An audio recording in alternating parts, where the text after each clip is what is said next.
वशिष्ठ जी के साथ इनकी नहीं बनती। इसी क्रोध के कारण, इसी अभिमान के कारण इनके पास ये क्षत्रिय थे और वशिष्ठ जी के पास क्या थी, एक कामधेनु गाय थी। एक बार ये अपनी प्रजा के साथ इनके द्वार पर पहुंचे तो इन्होंने कहा कि महाराज आप यहीं रुकें, सबका स्वागत सत्कार बराबर होगा। महाराज अकेले तो मैं आया नहीं हूं, इसलिए आज नहीं रुकूंगा, पूरी सेना साथ में है और आप साधु, आप संत महाराज, तो आप कैसे पवाओगे? झोपड़ी में रहने वाले तो कैसे इतने बड़े वैभव का स्वागत सत्कार करोगे?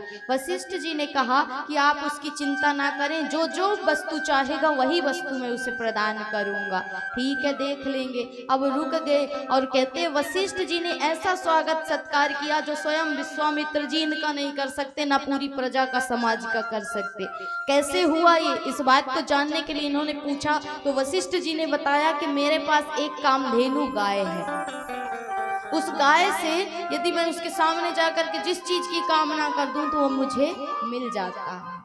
महाराज इस प्रकार हमारा जीवन यापन करने वाली ये कामधेनु है।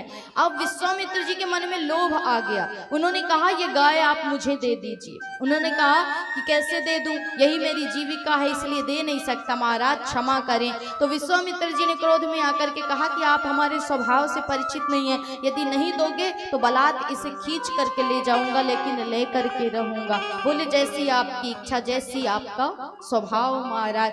जैसे ही उस कामधेनु गाय को जबरदस्ती ले जाने लगे तो उसके शरीर से इतने योद्धा निकले, इतने वीर योद्धा निकले कि विश्वामित्र जी की पूरी सेना का विध्वंस करके रख दिया। और इसी भावना से, इसी द्वेष के कारण विश्वामित्र जी ने ब्राह्मणत्व तो स्वीकारा और इनसे बदला लेने की योजना बनाई। इसलिए क्षत्रिय से ये ब्राह्मण बने। और दूसरा कारण तो पता ही है कि भगवान क्षत्रिय को नहीं मिलते, ब्राह्मण को मिलते हैं। ये बात इनकी मति में बैठ गई थी।